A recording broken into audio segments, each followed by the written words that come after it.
Okay, for the sake of the recording, this is Tuesday, March 24. It's our board meeting, and thank you all for joining. It's a pleasure to catch up. I feel like this is one of the longest times I've been away from Mershba. I don't know about you all, but I feel like I'm quite out of touch, not having physically been around for a bit, and so maybe there's some good gossip I'm missing out on, or other stuff. So. Y'all fill me in when you have time. Um, I'm going to go ahead and share my screen. I sent you all an agenda that I thought would work for us today, but feel free, when we get to the agenda page, let me know if there's something else that really would be good to make sure we include in our conversation today. Totally open to that. I think our big priority is let's get our summer programming set if possible. And I think we are pretty close there. And thanks to a few of y'all, especially that have really made that happen. So, can you all see the screen I'm sharing? Is it clear? Okay, good enough. Thank you. I always try to repeat our mission because there's going to be a few things that we keep popping up that we want to make sure we stay aligned with. And actually, just as a reminder, I'm not sure if it was our full board meeting or if it was Elizabeth, Sylvia, and I as executive committee talking about this, but we were saying that it'd be, if there's other ways we can reiterate our mission, maybe we ought to do that. I've been including it at the bottom of the emails, perhaps at the programs. We might make it more kind of a repeated thing too, so anybody that's not familiar with it realizes what we're focusing on. I realized, and we'll come to the survey responses in a little bit, but some of the survey responses seem to indicate people were thinking of as kind of the Beersheba Springs uh, community group, which we are to a point, but some of the things were more relating to what we might do if we were kind of the the town council or something. So it was interesting to see some of those comments. I'm glad they see us as people who might impact that, but at the same time, it's not quite the whole remit of our mission. So I'll move on from that. I had down these things. We approve our last minutes as we usually do, get down to the program calendar details.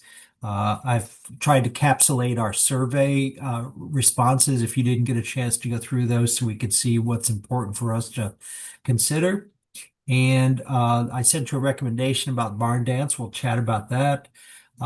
We had said last time we wanted to talk about revenue generating ideas because of how close we are in our take-in at the moment and what we spend. And thank you, Theresa, for reminding me about the year-end appeal. I do have numbers to share with you about that when I sent out that note in December saying to folks, consider a year-end gift.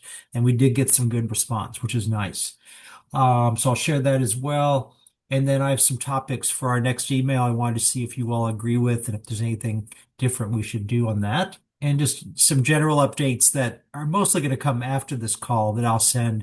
Just a couple things that I didn't want to take our time today, but want to see if we might just have some back and forth about on email or something, unless we need to have some more meeting time about them. Is there anything else anybody wants to make sure we chat about today? Anything timely? Okay. All right. If you think of something, let's bring it up.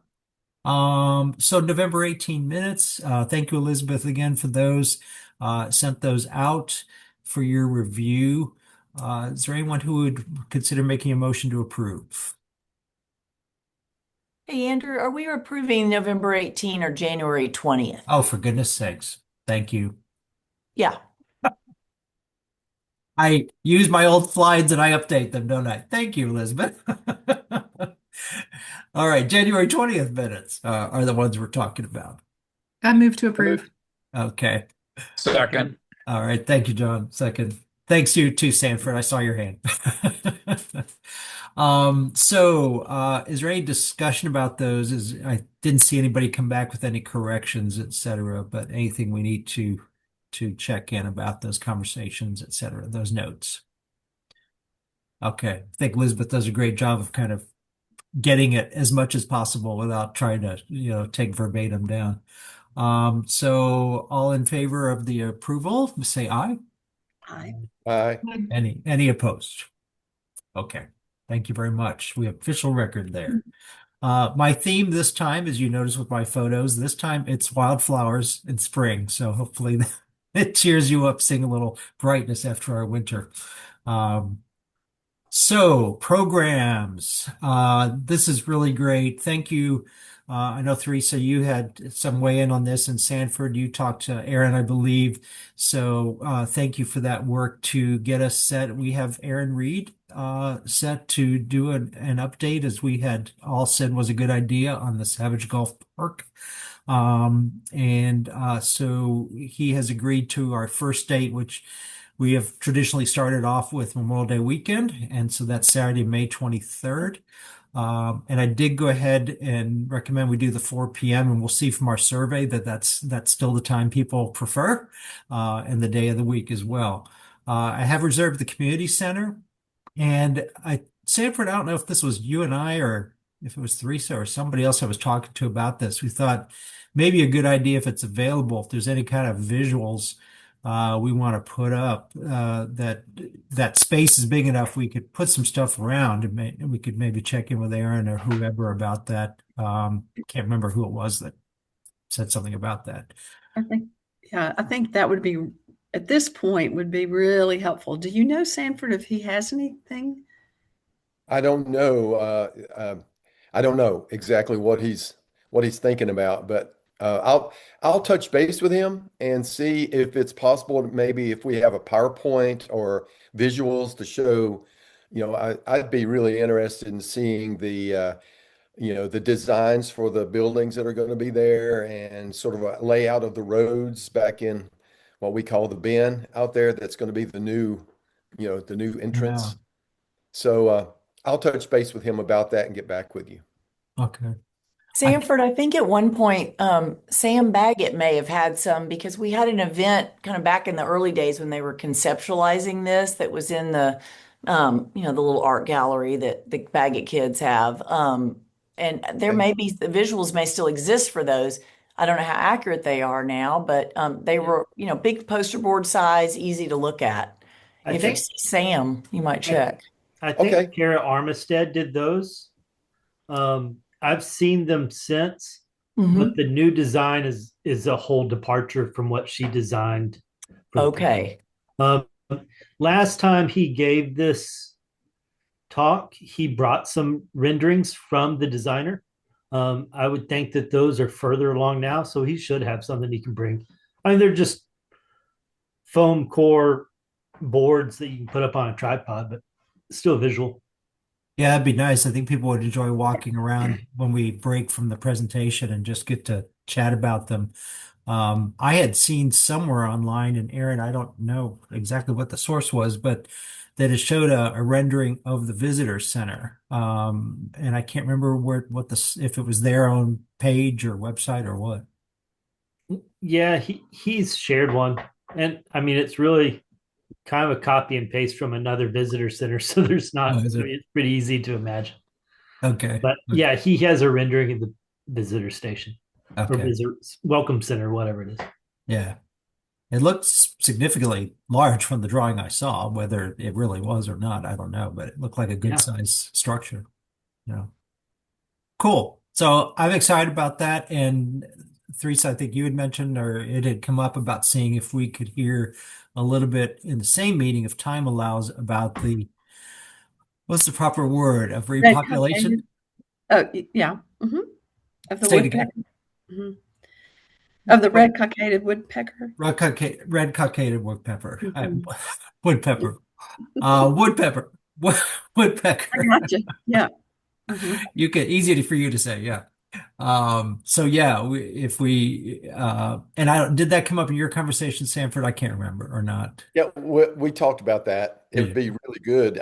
I don't know if that would be able to be combined with that Yeah. May, the May meeting. Uh, Yeah. and I know Teresa has the contact for the guy that's the red cockaded woodpecker guy. So I know I personally would be very interested in that. So I'm not sure uh, even if that could be another time or Yeah. what do you think Well, maybe we just at least tie in that that's happening? happening, and I don't know, maybe we have maybe there's able to at least just be an overview of what the that we're talking about. And Well, I think what- Teresa, you had mentioned something else about that too. Yeah. well, why don't I just call this guy? I mean, he's the state. It seems from his title and what I read about him that he's kind of over that whole project or a big part of it. I'm Okay. happy to just pick up the phone and call him and try to get some information. And even I could even ask him if at some point I could just kind of ask him what he thinks would be important to note and that we're having this meeting and we want to be sure we're updated Yeah. and if it feels like it's something much bigger than we have time for, maybe there would be another opportunity of Okay. some sort. Uh, you'll see on my list when we get to the email that I was going to recommend we just put in a note about it and link to an article that's out there Mhm. Yeah, about the project. At least we expose our folks to that information in that format. yeah, And if it gets to be talked about later, that's great. Yeah. yeah. So for this particular event, I'd like us to be more intentional about these social times after. And so I was going to ask you all at the community center, there's tons of space. And so it's easy to do food and stuff. How do you all feel about these reception times? Do we want to put more into it, or is it better just to keep it kind of simple and just a way to allow folks to hang about? I'm open to either one. We just need to see food wise, do we need to either get a lot of volunteers or just cater something for the market or something? Or how do you all feel about those after event receptions? Well, I think it's really good to have, after the talk is over, I think lots of people at all the meetings I've been to, everybody is gathered and that's when socializing happens. And Sure. I think it's good that we have some kind of refreshment, water, tea, lemonade, and some cookies or something could be it. I don't think it has to be elaborate. So maybe keep it simple along those lines. And I'm wondering at the community center too. Last time I put stuff in that back room, but that means people have to venture somewhere else. Now, if we had the drawings there or something like that to draw them, it might make sense. But I'm wondering if we just put it in the back of that same room, it's a big enough space. How do you all see that? I think that'd be good. Yeah, keep it all in one room if we Keep it in can. one space. Okay. I Okay. agree because I think part of the reason when we were at Grace Chapel that not a lot of people made it back to the drink. Susan was always so nice setting things up in that anteroom, kind of off of the altar, but I don't think people made it back there. So if you can Yeah. do it in the big room, I think that Mm. really might be nice. Okay. Okay. All right. Well, I'll put some thought to it, and if any of you know you'll be there and could help out with something or help me recruit some folks with that, that would be super. I think it's always better if we get some other folks involved in helping with those kinds of things. Part of what you saw in the survey responses is, more social kind of events is desired. And if we can keep a social element with these programs, I think it's good. I think last year some folks mentioned, could we go to people's houses and do these kind of things? And I think that's a good thing too. Maybe we at least throw one of those in, if not after this first one. With the community center, it's pretty easy just to kind of keep people there and especially if there's some visuals for them to look at and talk about. Yeah. Okay. And then thank you again to Sanford. He reached out to Eugene Ham about the topic that he brought up to us last time. And it sounds like sometime in July would work for Eugene. And do I have that correct, Sanford? Did I record that right? Yes. Okay. Yeah, he would like let's see, what day would that be? July the 4th, Saturday's the 25th. It doesn't have to be that time frame, but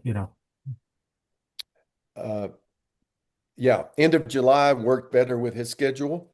okay. Uh, so would that be the 25th on that Saturday, the last one? Mhm. Or The 25th is the day that we contemplated back at the November yeah, meeting. I'm looking yeah, at the that's what I was minutes. thinking. Yeah. Okay. Okay. Uh, I did, and I hadn't, Andrew, as I told you on the text, I've been away and I was going to send Yeah. this to you, but basically I'll go ahead and read to you what he's planning to do. Oh, that'd be great. Yeah, please Yeah, do. and Yeah. everybody can hear it. Okay. So Eugene Ham will give account of his introduction to Beersheba and the house which once belonged to Charles Dahlgren, and continue with biographical data and identity of the man for whom the avenue was named. Mr. Ham will make reference to the Dahlgren biography researched and written by his late friend Herschel Gower, a beloved Bershebian. He said, is it Bershebian or Bershebiite? I don't know. He wrote Bershebiite, but I've always thought of it as Bershebian. Yeah. I've always I don't said know, Bershaben. a Bersheban. But I don't have the correct I anybody don't know else what's have the correct. history Yeah. on that? Anyway, I didn't know until he told me that the Dahlgrens, the cottage that they had was actually, I believe this is right, the first one that was built by Armfield, and it's Nanhaven, which of course burned, Yeah. the original one. So, Yeah. so that is Dahlgren Avenue. So anyway, that's what he'll do. Yeah. Super. And we have those books have not sold very much, but of course we haven't really talked up much about Dahlgren, I guess, that I've noticed, at least in my time. So we have the books that could be available for people as well at that event if we want to do that. Um, it's not like we have a huge store, but we have a number of them because they just typically haven't sold at the market, etc. Okay. How do you all feel about switching back? Maybe we do this one at Grace Chapel. What do you think? Yeah. Yeah, that'd be good. Okay. That should fit.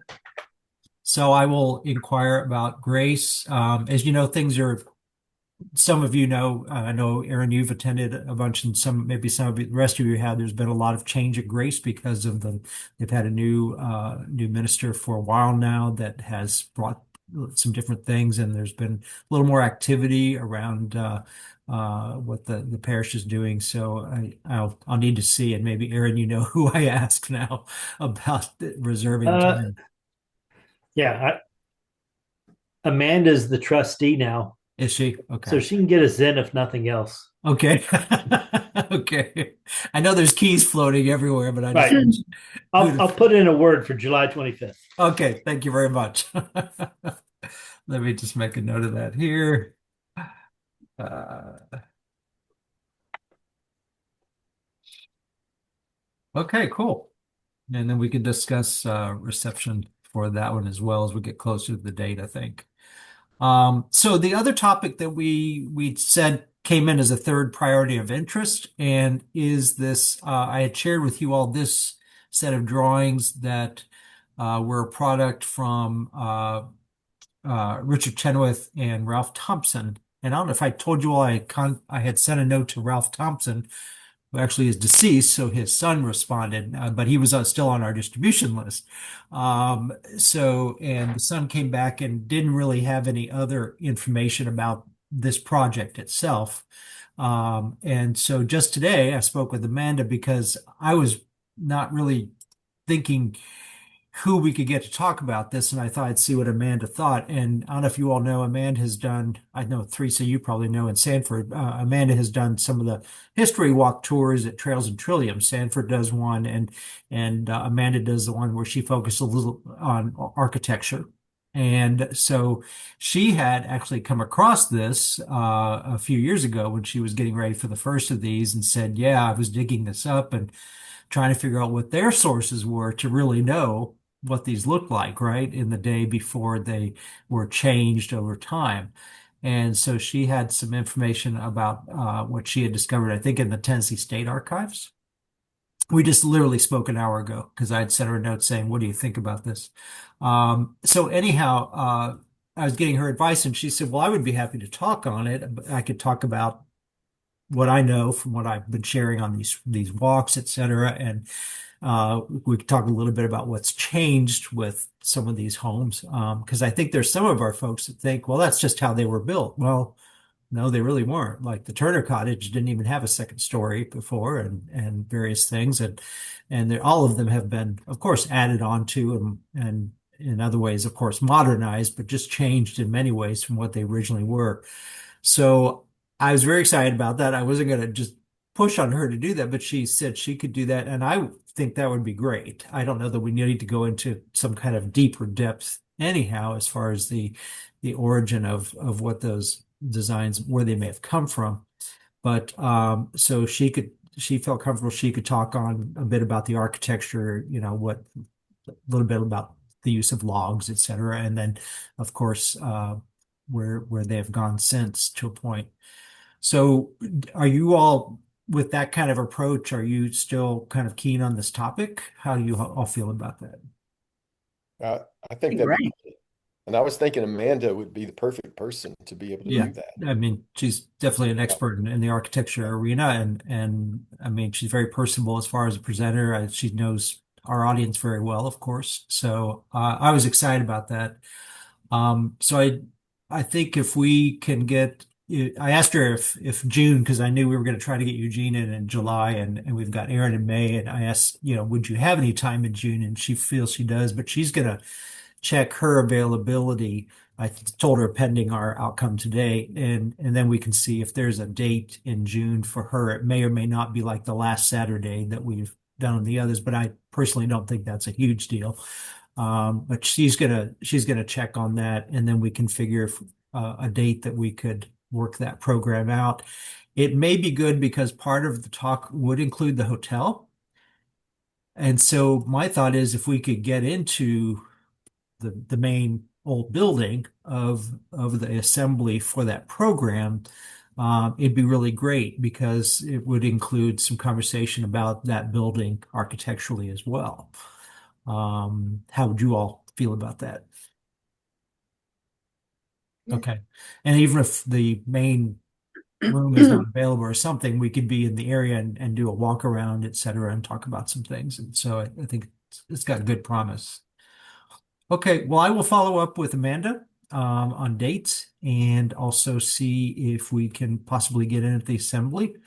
I had put this alternate option here because I know we talked some about cemeteries, and I wanted to let you know there's a gentleman with an organization that has offices in Nashville and various other places that I've done a few webinars with. His name is Jason Harp, and I actually have a call with him Thursday. Jason's organization, I think they're called CCRG. It's not his organization, but he's one of the teams on it. They do all kinds of preservation and historical research. And part of what they do when it comes to cemeteries is they do workshops on preservation with groups like us that have some in their area. And then they also do ways to research the backgrounds of certain places because of, I don't know, they do, what is that when they can look below the surface of the earth and see things, right? And kind of tell what's there from a grave perspective, et cetera. Anyhow, so I talked to him a little bit about the fact that, there's Armfield Cemetery, which we don't necessarily own, but we are probably the closest things to those interested in maybe making sure it just doesn't disintegrate completely. And Elizabeth and I have talked about this a bit because I think she had someone in mind too that does this kind of thing. So anyhow, I'm going to just have a chat with him Thursday and see what kinds of things they might offer, and then have a conversation with you all about anything we might want to consider.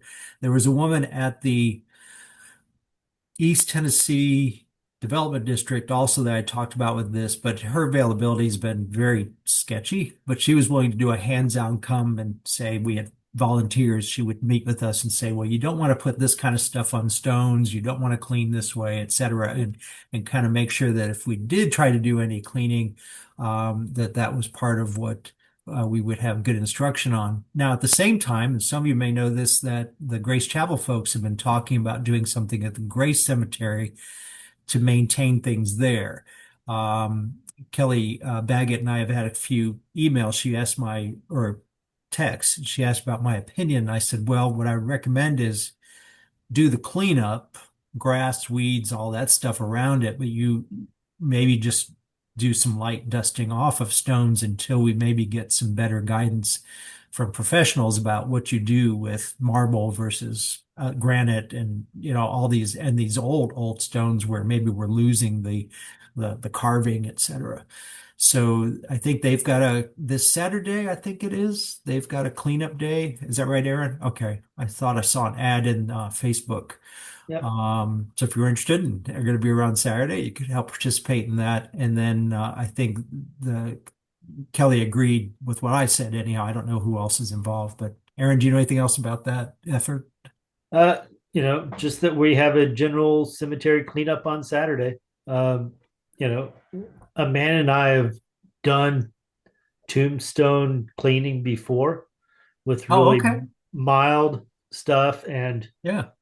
gentle brushes. Yeah. So we may address some, Okay. but I don't think we'll have enough people or enough time to really, you know, put much of a dent into it. Yeah, there's quite a few markers in that cemetery. Yeah. It's deceiving when you start to walk around. Okay, cool.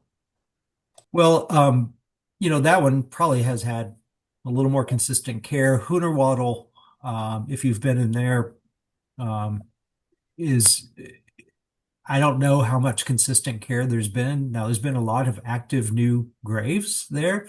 When Ephraim and I are in town, we do our usual golf cart ride around that area, and we always go through the cemetery.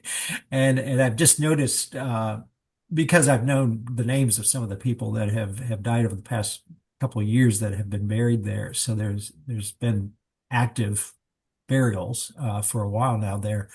There are some people like Herschel Gower that are there. And then, there's some folks like Leonard Tate at the Gray Cemetery that, are key people in our history, et cetera. So I, I'm kind of getting into this thing. I would love to do walking cemetery tours and that kind of stuff because I think it's a way for people to engage with history and say, hey, this person it makes them more real, I guess, when you see things like a cemetery grave. And it's a way to have storytelling as well.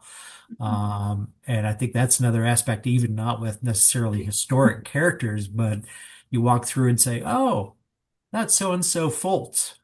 If any of you watch the Grundy County Facebook page, there's a really interesting conversation going on right now where somebody posed a question. It says, name somebody famous or infamous in Grundy County and tell us why. And people just started going through Chester Foltz, I think it was the first one.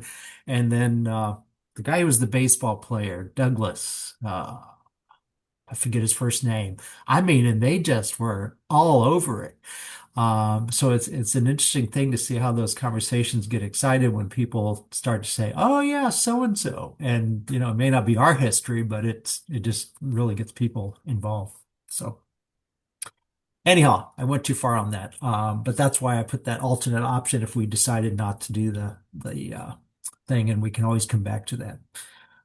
And then our annual meeting is not a program per se, but we're counting that as our August event. The weekend of the fair is the 22nd, so I went ahead and put that date down for us. And I think ideally, most of us have been really happy to be at the Propels if we can. And if you all are okay with that, I'm happy to reach out to them and see if we can get agreement there again. How do you all okay with that? That'd be lovely. Yeah, it'd be Okay. good. Yeah. It just is a wonderful kind of old feel of gathering on the porch, which is nice. Hopefully this year there won't be quite the same storm we had last year. It was It's a pretty big one. crazy. Andrew, how long? Um, well, I have actually two questions. What is the average, or what is the time that you think a program should be in length? Oh, well, I think it can vary a lot. When I'm the one doing the intros, I'm trying to keep our announcements short, but just make sure we take the opportunity to talk with folks. And so most of them, I usually tell, up to 45, 50 minutes. We had somebody, I forget who it was, go longer, but people were just, they didn't think about it. I think if we're not there over hour and 20, hour and 30 minutes, most people are probably fine. It's just if we get into the 2 hour range, I have a feeling most folks are going to be a bit bit tired, but that's my feeling. Well, I'm wondering if in the August meeting you'll do a summary or an overview, right, of the year. Probably. Usually you do that.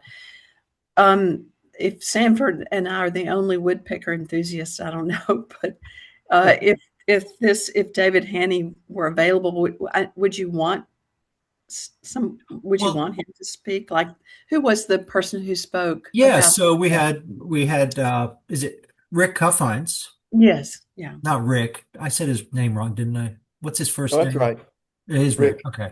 Yeah. Didn't sound right. Yeah, we had him come and talk about ACI, which was great. I think that's a way for our community to understand the broader community, right? That's an important thing going on just down the road from us, and this would be, in my opinion, similar. I think it's a good opportunity for things that people aren't going to get that kind of insight from otherwise. So that's an option. Or uh, I think for that kind of thing, we probably don't want to go too much beyond 10 to 15 minutes because we've got the meeting stuff and really want a good deal of social time around that as well, I right, think. right. You know. But Okay. yeah, we can think Just on that. And if y'all think if there's anything else, from a partner perspective, and I think of groups like ACI as almost like a partner. And thanks to Sanford introducing us, because I think yeah. we can help keep promoting what they're doing, and our people get to go experience that because they may not hear about it otherwise.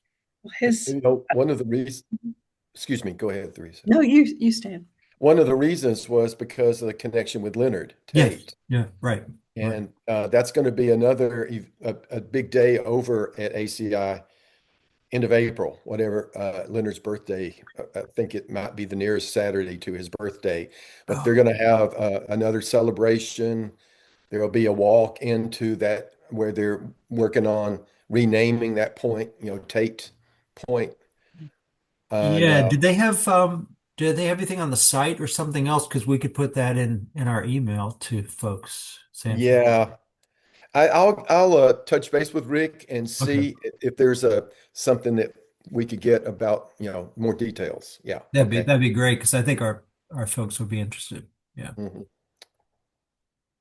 Okay. Yeah, well, keep that in mind.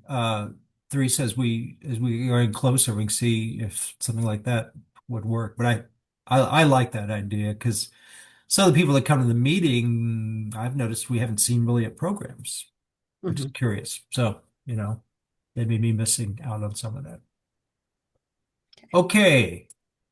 How y'all feel about programs? Looking good? Yeah. Okay. Great.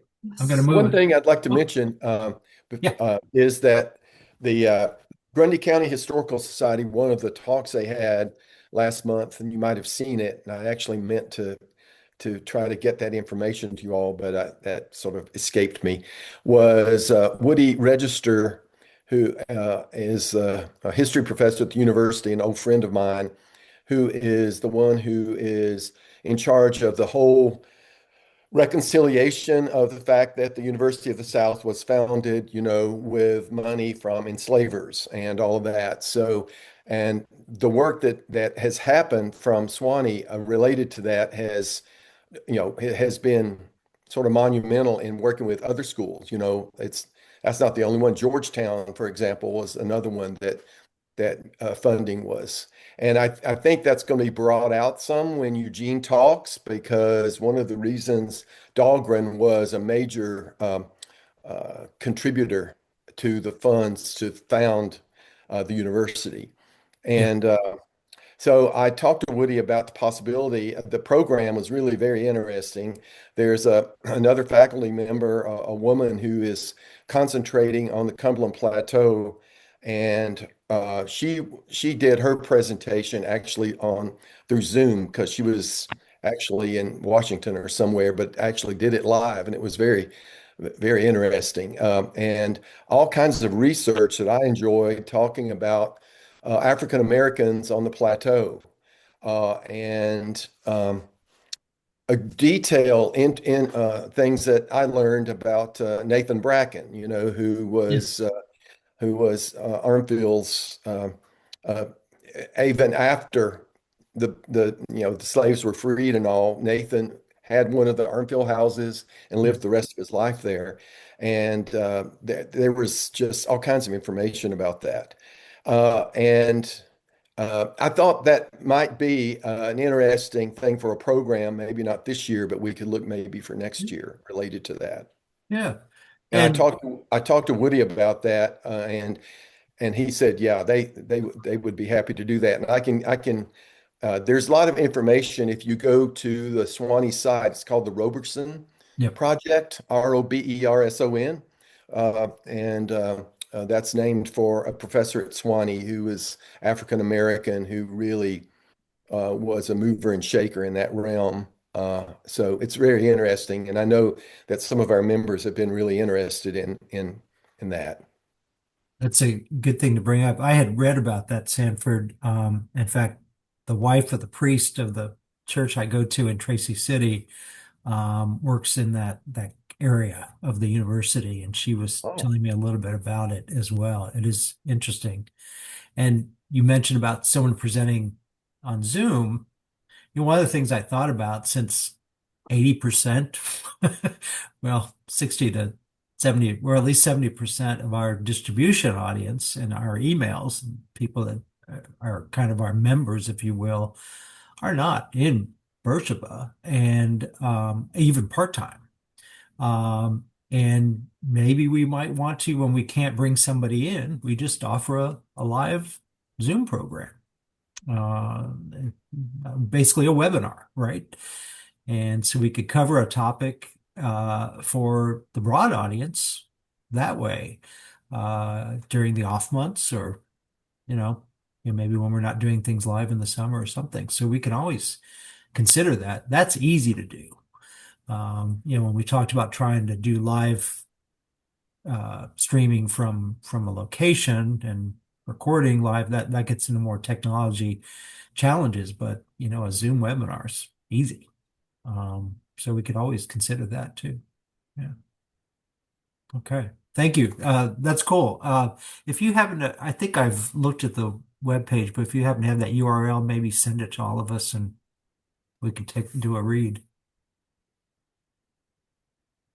Okay, I'm going to move us forward to, whoops, no, not the end. Let's see.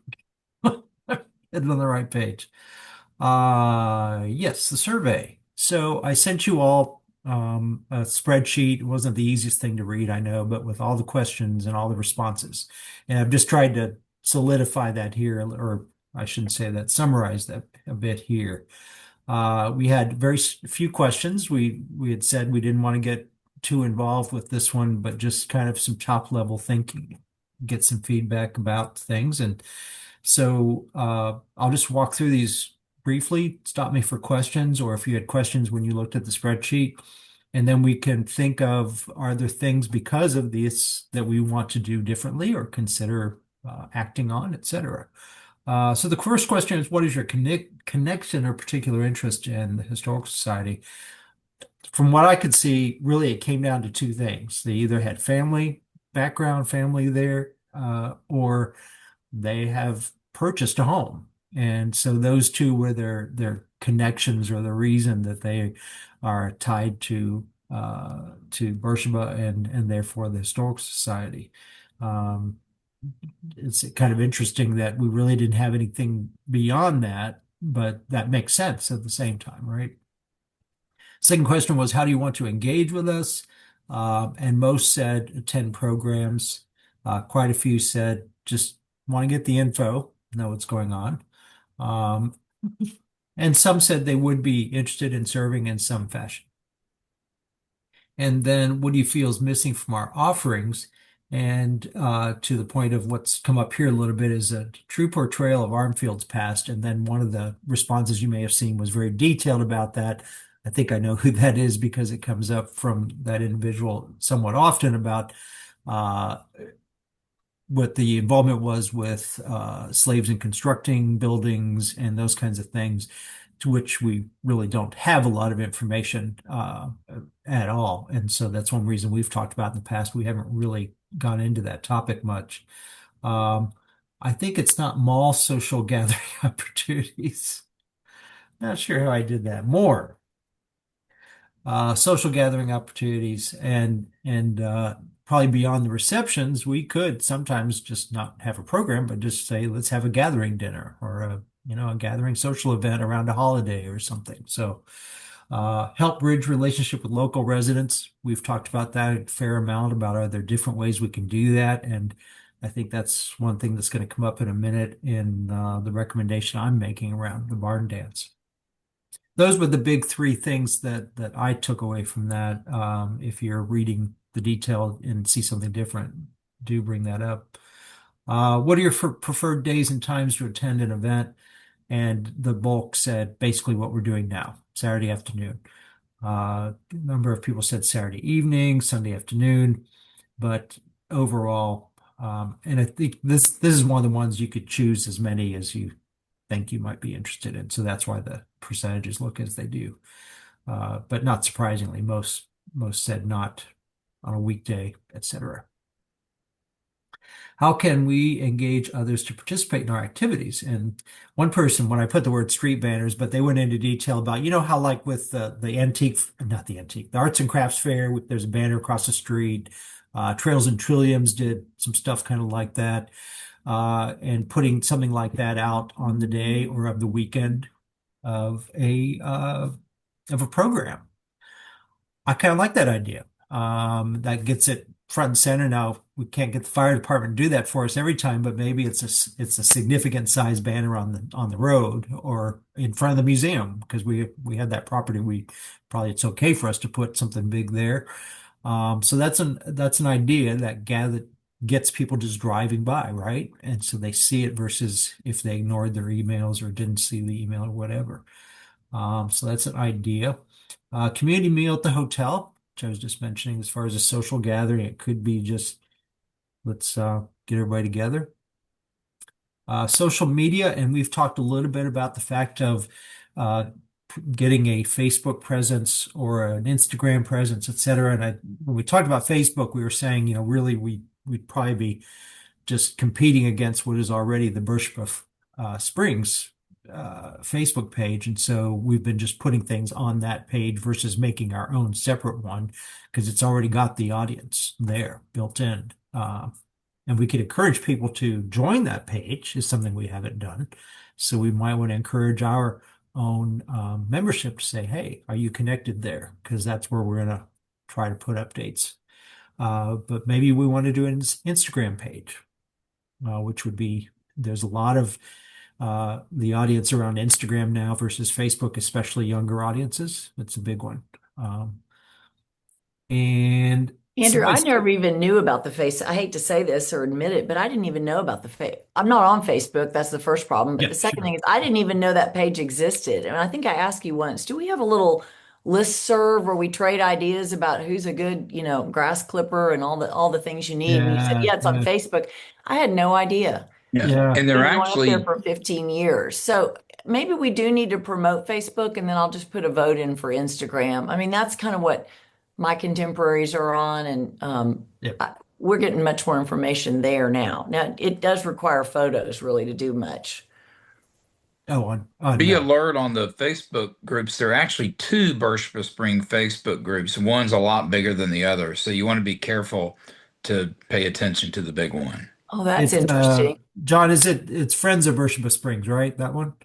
I think so, but then there's another one like Friends of Birchville Springs, Tennessee, or something. They're Uh, they're they're similarly named, but one's a lot bigger than the other. yeah. And I believe I've been posting on the bigger one.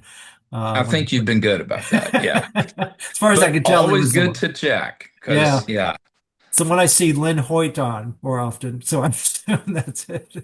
yeah, probably. And then there's, of course, the market has a page, and there's some other things like that. And the community center has a page, and the community center, if I ask them to, they will put something, but they don't have it. The friends page is open for anybody to post. So that's why it's easy for us to do something there versus having to go to the owner and say, would you do that? But I think that's where we get the most bang for our buck anyhow. I know when Ephraim first came, I was like, oh, how do people find out about stuff? How are they doing this? Well, it seemed to be that was the primary communication mechanism. So, yeah. But yeah, and let's come back to the whole social media conversation. I think we need to, but I would be up for creating an Instagram page. We just need a strategy of how often do we want to update stuff so it becomes a living space. Yeah. Social media mailings. Somebody said, and the way they worded it didn't really say mailings, but it sounded like they meant physical mail. Um, yeah, that's another world to get into. Of course, then we'd have to collect addresses, which we haven't been doing. We really only collect email for our folks. We could do that if we thought there was a significant bang for the buck. That might be, I don't know if that's something that would help with getting our local residents more or not, but that's a thought. I know I don't like physical mail. I get away from it because we get so much stuff here in Houston, especially. But it may be that the folks that we've been trying to maybe connect with differently, maybe they would look at something like that more. I don't know. So You that's know, Andrew, having done some mailings, it's a huge hassle and surprisingly expensive it is expensive. and unreliable. I'd be tempted to say take all the money you'd spend on that and get a couple of nice banners made and periodically put them in front of the museum. Yeah, yeah. No, I would tend to agree because it's gotten very expensive now. Postal mail, not always the most reliable either, in my opinion, in my experience, but yeah. And then social events was repeated here as well. So those are the main themes that I found from those responses, which is helpful to hear. So then the final one is, do you have stories you'd be willing to share in oral or written form? And some folks did say yes.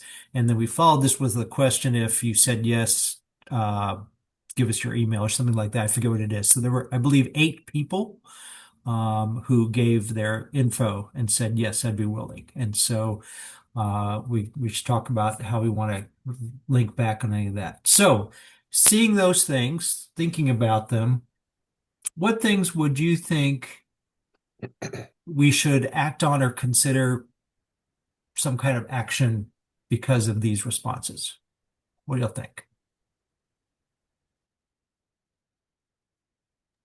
I vote for the banner and promoting the Facebook pages and potentially adding Instagram.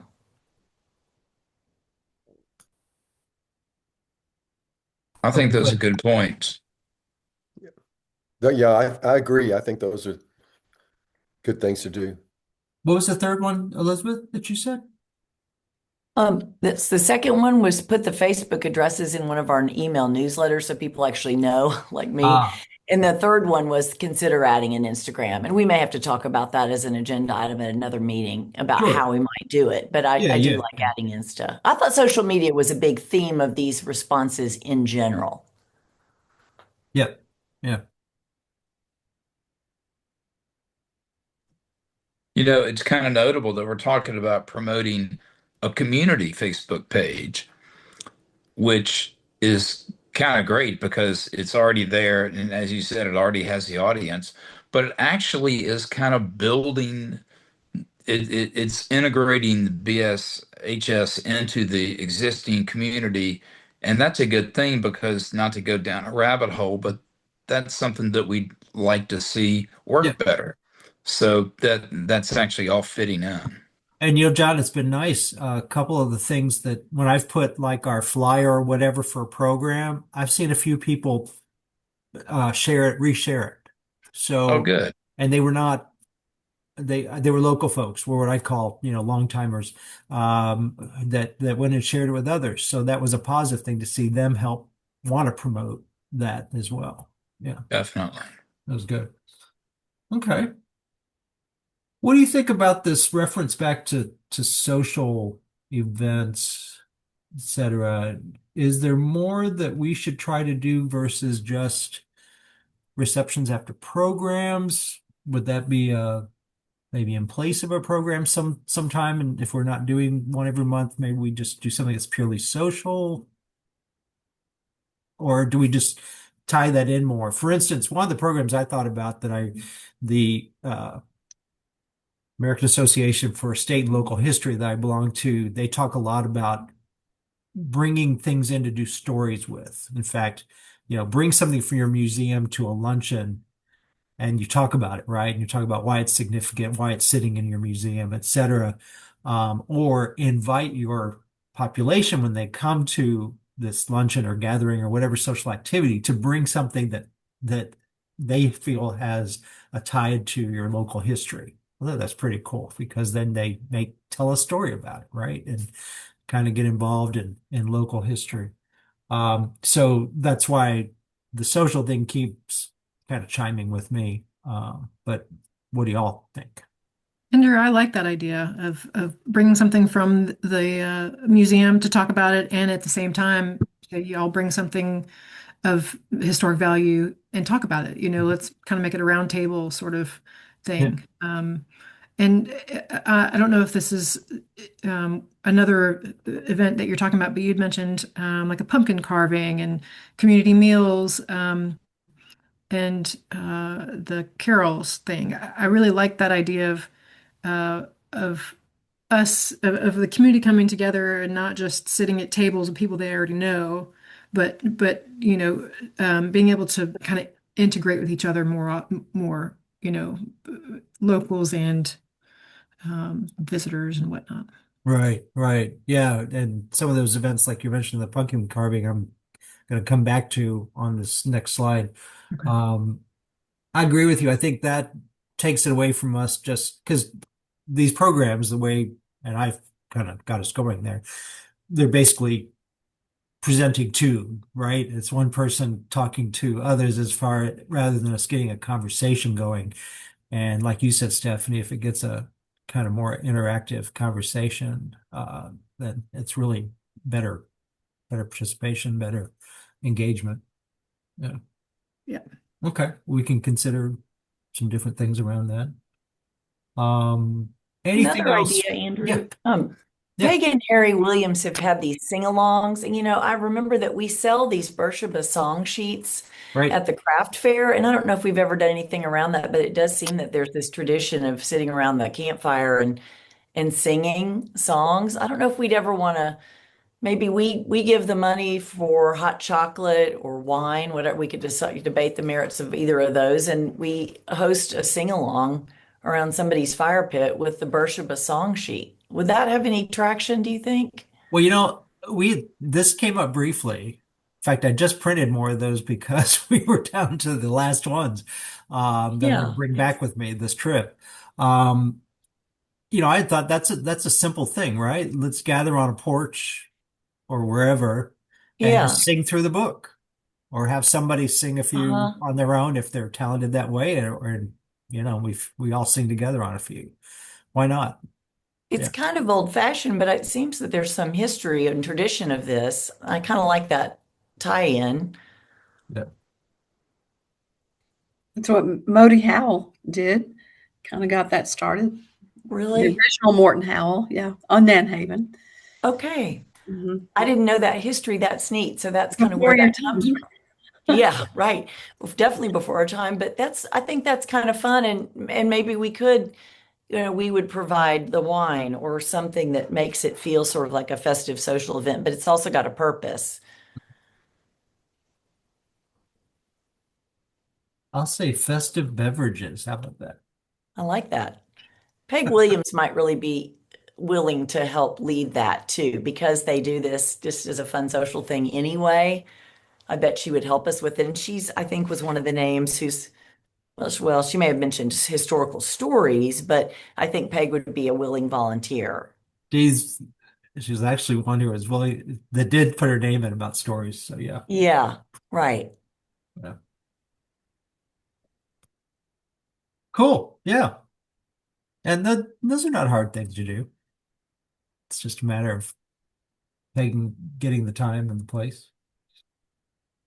Any other reactions that we ought to just at least record for now? I'm not saying we're gonna just do a bunch of stuff, but that we ought to look at potential action or a plan for.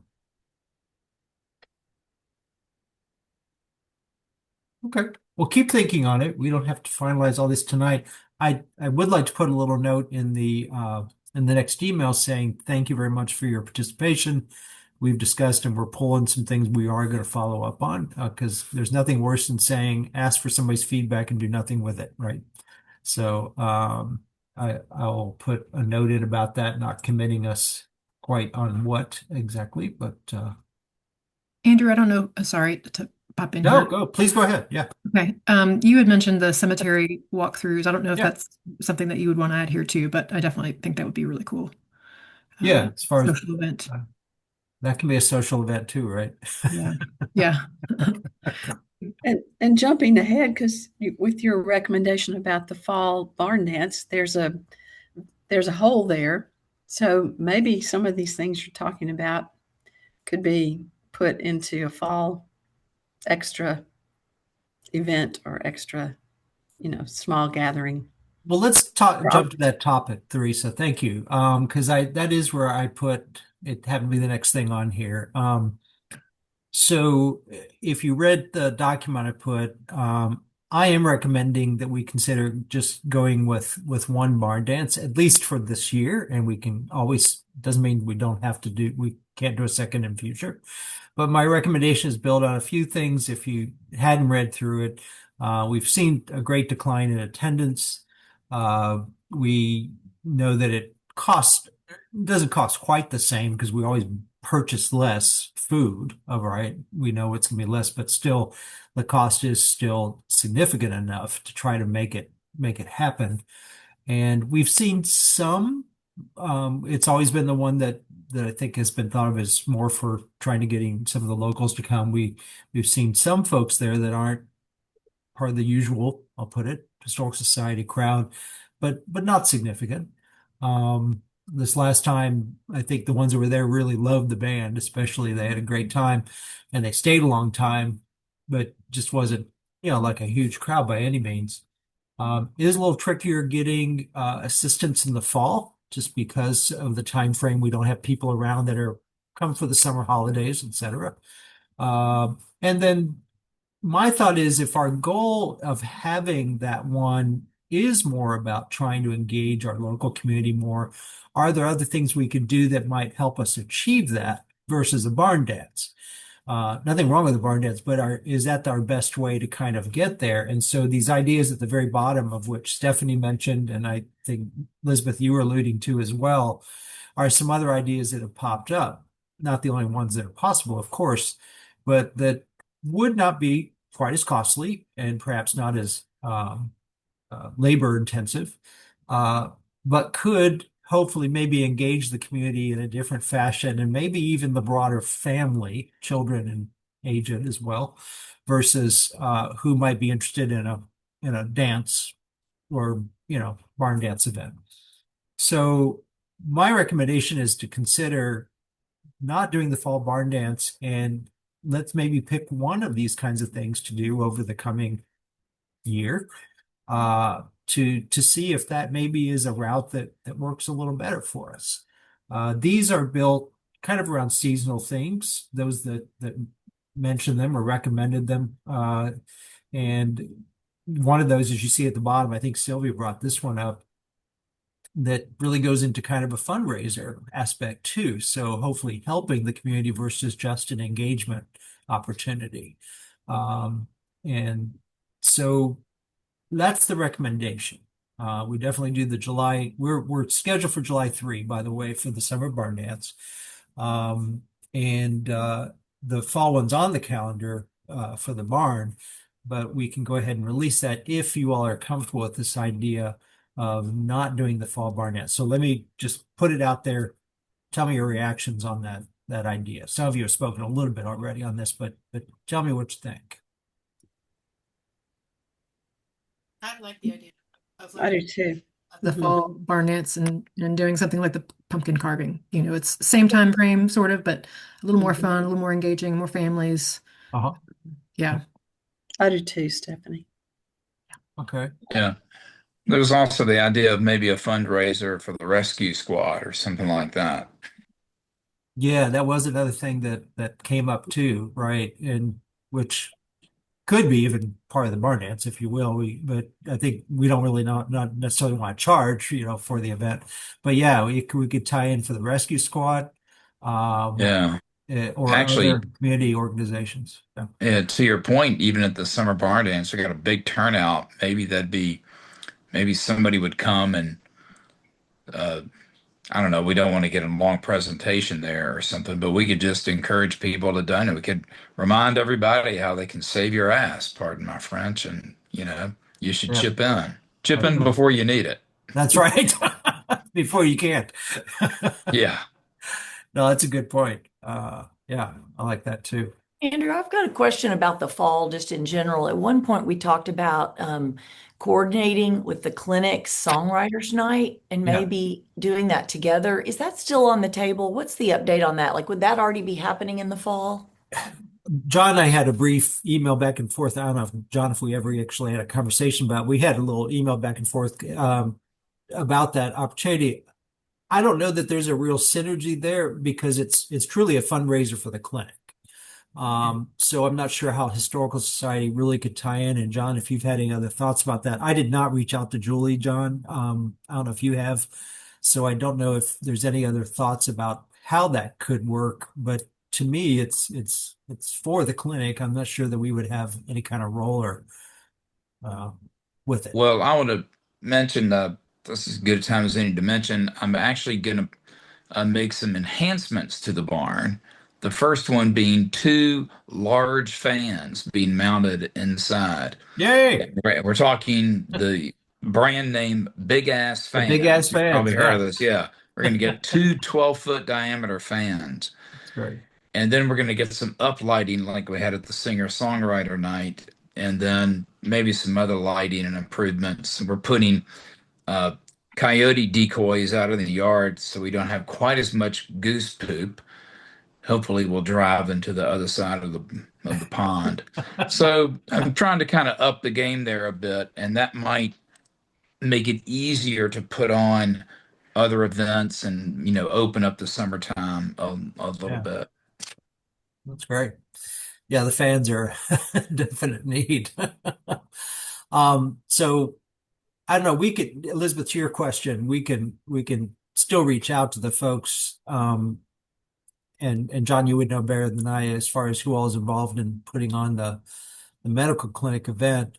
I think one of the things for them that would be a benefit if they could get into the barn and not conflict with us in the fall, so we're not trying to promote two things, at the same time. But and as far as doing together, I guess I don't see a benefit in really pushing for that because I just don't really see that there's a connection there as far as what we're trying to do and what that event is intended to do. But Yeah, that's, I don't Yeah. disagree. I thought they had reached out to us because they wanted to get more people at Songwriters well, Night. And it's all going to be one fall event. Maybe I didn't understand that. I think it was a brief brainstorming. John, I don't know if you see it Okay. differently, but yeah, I think Julie, I remember I was talking to Julie real quickly, and I don't know if John, you were there at the same time, but it was kind of a what if, right? Because Well, there's a lot of big talk. I mean, we're talking about uh, setting aside some of the Airbnb time and like whole meal and whatnot. And people might bring people from Nashville and Atlanta and Chattanooga and wherever, and bring some money to the mountain basically, yeah, and really raise some money for the clinic. We raised about $30,000 last fall, and that was with just kind of it was a dry run of the thing, and to really get after it and promote it and push it. I think the clinic's going to really do well with it. yeah, That's great news, I think. I really do. As for a fall event, if we're looking for something that doesn't cost much money and is not volunteer heavy, and let's say your audience is only 50 people, which I think was in your document, well, 50 to 70 people. What about a big bonfire with a sing-along? Could that be a fall event? And all we do is show up with the wine and issue an invitation. If you have 50 people and we have chairs out and we've got a bonfire, that's a pretty easy to execute. I wonder if that might work as the fall event.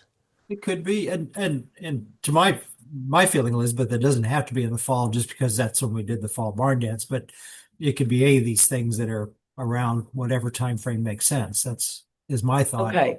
But yeah, if we want to do fall, that's an idea. The pumpkin carving's an idea, etc. So what I recommend is if we're all okay with foregoing the fall barn dance at least this year, let's do that and let's regroup around these ideas and see what we feel most that we could do successfully and might appeal the most. And just get something we want to get behind for be it the fall, winter, whenever. Um, and I'm open to whatever time frame we think would make the most sense. This other event probably, John, to me, my thought is doesn't really pull in the locals, right? Medical clinic fundraiser. Um, and so that's not the full intent of that one. Yeah. If ours is, then maybe Yeah. we try to do it around that time so there's something that we're really focusing on them. But that could be the idea of fundraiser event for children's winter clothing or whatever, Yeah. in the You fall. know, the reality is the harder the push is for the medical clinic fundraiser and bringing people in from Atlanta and whatnot and putting them up at whole meal and everything, that's kind of the antithesis of the effort that will, you know, court, jive with the locals, so to speak. You're Yeah, talking about bringing in the ultimate city people yeah, for a one night event. So maybe what we do is we just kind of let that happen and it just happens at that event, and then all those people go away, and then the next weekend or some other time around it, we we push pretty hard with some good little events. Maybe the I'm reminded of when Rand Batson did the wildflower planting, the wildflower seeds. Did y'all see that across the street from the store? yes, yeah, That was really it was really popular, and it kind of turned out great, and it was really fun. yeah, I just watched part of it, but so doing like the sing along thing is probably going to be a bunch of city people singing around a bonfire, but I think that'd be really fun. But maybe the pumpkin carving stuff at the community center is likely to go over better. But we should definitely continue to try to have events that appeal to locals and are in their venues, and I think that would be thank you for fixing that. I think it'd be really good to keep working in that area. I think that's some leadership we ought to do. I agree with you, John, yeah, on that. I mean, things that cause the community to have buy-in of some sort that matter to them. I keep thinking about softball is that matters to everybody in the community. And, what is there? I'm kind of going out down a rabbit hole, but what is it that we might sponsor someday that has to do with this, some kind of tournament, softball tournament, where yeah, something that really matters to yeah. them, pull them in. But starting small like this pumpkin carving, and that's no big sweat. Well, if I may, I recommend let me come back to you all with this and ask for people to add on to the list. Let's see what other ideas come forward, like what you just mentioned, Elizabeth, because that wasn't on here, the sing along, etc. And then let's use our next meeting to maybe solidify which idea we want to go forward with. We've got some time based on not trying to do something this summer, right? And then figure out what we can get behind and might be the biggest opportunity to start with, if that sounds okay to you all. Yeah. Okay. Great. Thank you very much. And John, should I just reach out to Tracy and tell her she can clear the calendar date or the calendar time? Sure. Yeah. Okay. Yeah, Good. that'd be yeah, let's go ahead and do that so that she can do something else with that date. Okay. Yeah. Thank you. Looks like there's a lot of weddings at the barn this summer, which is great. Yeah, and I'm hoping with the fans and with some other things, we're gonna even have more, and Yeah. and we'll have more other kinds of events. I'm excited about more music events and things like that. Yeah. So, No, that's super. yeah. Okay. I'm going to move us on. This may not have a whole lot of time for right now because we're near the end of our time, but we talked about some revenue generating ideas, what you see here that we currently do, you're well aware of, where we bring in monies, uh, new things. And I think we actually had thrown these things out in front of everyone before, the idea of creating postcards. And actually, I'm doing a tester on that, just because we just want to see. Audra has told us at the store that there's a hunger for postcards. So I'm going to do a tester on that. And we may do a tester on a t-shirt just to see as well. But bottom line, these are some things that have come up. The grants are mainly focused, the ones I'm aware of, around a project. So it's a project, a physical project like what we've talked about if we end up doing some stuff with the museum, et cetera. And we're not quite there yet with that business of the property. But there are all kinds of grants. It's just a matter of how far you want to dig. I had mentioned to John that I'm interested in seeing how we should adjust our book prices because some of you all know we have had the same prices for many years now, and the costs have shifted. And so he's given me some new info about our production cost. I'm going to send that to you all or send my recommendation of the change and see if we can just do an approval that way rather than spending time on that here. It won't be significant really, but enough that it makes sense based on what our outlay is of costs for those books. And then we talked about the idea, I'm pretty sure we all had run through this idea of selling things at our programs or events. We could have a little table at the barn. We could have a little table at each program. And if people don't, go where they see our books or know we've got the books or the cards or et cetera, whatever it is, then perhaps we can just go ahead and give them the opportunity to buy right there. Puts it nearby when they're thinking about the Historical Society. So just for the sake of this evening, since we're close to our time to close, has anybody had any other thoughts of other ideas that you want to have us think about in terms of bringing funds in to help support our outlay of cost?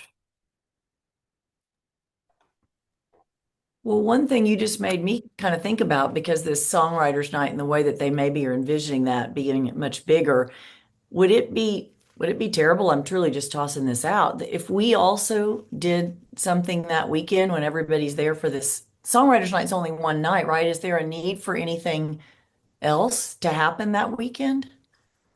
That could be really fun, kind of an introduction to Beersheba kind of thing, Yeah. or I you mean, know, it could be any crazy thing. I mean, we could sell casseroles from something special in Nashville that everybody uses to feed their crew at their house that weekend for songwriters night. I don't know. We could think about that, but if you're really telling me there are going to be lots of people coming on the mountain for a weekend, and the clinic, we'd have to make sure the clinic was okay with us piggybacking. But I just wonder if that is a revenue generating weekend. So it's support the well, clinic, but also support the history of this really special place. Or in a it could be a walking tour, friend-raising event. What was that, Aaron? Or it could be a friend-raising event. So there's fundraising events and then friend-raising events that just build, I guess, knowledge within the community of your organization. I Hmm. know a couple nonprofits that focus more on friend raising that turns into funds later on down the road. So if Hmm. we had that's some sort of social aspect for the songwriters night weekend that brought people in and we were promoting who we are, that might in turn in the long run turn into funds, even if we're not selling anything. Yeah. yeah. I think like some kind of walking tour. If the weather's nice, people might really enjoy a little way to, you know, carve off 90 minutes in the afternoon, Yeah. several hours before the concert. Hmm. Do we charge for the walking tour? Well, rather than charge, I think you'd ask people to donate. And Donate. my experience is that they give more than because they have the option to. Some people won't give anything, but others will be surprisingly generous. Yeah. Yeah. Okay. Good Um, idea. One comment on your new ideas. My experience through a couple different groups is T-shirts are usually an expense generator rather than an income generator, They are. um, because you have to do women's and men's cuts in all different sizes, and they just you end up with obsolete inventory. Yeah, we're good. Sylvia's doing some research. She has somebody that she claims she can do small quantities, um, basically to try it out and Okay. see if there's any hunger for it. And something very simple, like maybe it's just the logo right here. Or it's a generic, drawing of a You don't uh, have to sell me on it. That's just my 2 cents. no, it's a good point. Yes, exactly. And that's part of what when Elizabeth and Sylvia and I met, we said, right, there's first going to be an outlay of expense for those things. And then we need to see, is there a return that makes it worthwhile to go there? So perfect. Yeah, exactly, Aaron. Yeah. It's true. All these things, the postcards too. I had done some research on the postcards, and I'm working on looking at a couple others right now. Depending on who you work with, they can be very pricey to produce if you really want to go there, but it just depends. So we'll check it. We'll do more. Come back with the research for y'all too. I think grants is probably our best shot at generating the largest amount of revenue, Andrew. And I think you had researched at some point Yeah. some organizations where it looked like we really might have a good shot at getting some grant money. I suspect that's our biggest bang Yeah, out of what we're again, talking about. they're very mostly project oriented. So, oh, don't mind Ephraim back there. Picking up the trash. He's picking up the trash. Okay. Um, but yeah, uh, there are some others that are just for running support of an organization that fits Operation. their mode, Mhm. right? Yeah. I subscribe to something called Grant Gopher, and so they alert me if there's an organization that's looking to donate to an organization like you are. And I'm also have also put us on two other sites. One's called Candid, if y'all have heard of it. That we are listed too. Some of them you get more exposure if you put more information. For instance, if you put your P&L information, et cetera, and we sort of have stuff there and we don't all. But anyhow, I've put as much as I think we can to see if we come up with somebody's search for a Uh, type of organization. so how many people on our email list, or how many members do we have right now? About 200, right around 200. Um, this is just going to be small amounts of money. Um, Used to Amazon had a program called Smiles that gave money to nonprofits. They ended that, but Kroger has one, and you just sign up a 501(c)(3). You send out notice to your members Yeah. to go into their Kroger card and select their nonprofit. Yeah.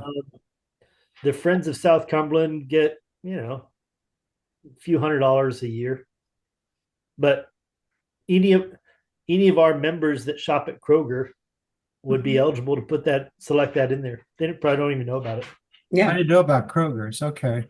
Okay. good idea. And you just remind me, one of those that Elizabeth, that is not necessarily project, well, Aaron, you know better than I, but South Cumberland Community Fund, I think there's one aspect of that organization's grants that we would be eligible for. Um, so it's on my list. Yeah, there's a couple that might, but you're right. A lot of it's program oriented, Yeah. working with another organization, stuff like that. Okay, so folks, seeing the time, I don't want to keep you too far beyond what I asked for. I'll send you this list, and if anybody has any immediate thoughts about other topics you think should or should not be in our next email, do let me know. Basically, introduce our new logo. Here's our list of what we know is happening this summer as soon as we have that totally solidified on our dates. And I thought I'd mention Trails and Trilliums and that article about the red cockaded woodpecker. See if I can say that right. And again, about the survey results. So if you have other thoughts about things that would be timely for March. You can add the Facebook page, a promotion of our Thank you. community Yep. Facebook page, if you want to type that in while we're thinking about it, before I forget. Way to go, Elizabeth.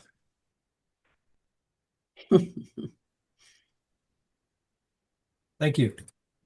Got it. Okay. And lastly, I'm going to send you some updates on these topics. Just real quick, the year end, and thank you again, Theresa, for reminding me about this. I put that appeal out in December, and I'm trying to pull up my page here. Oh, why won't it come up? Sorry, just 1 second. Let me reduce everything else here. Okay. There it is.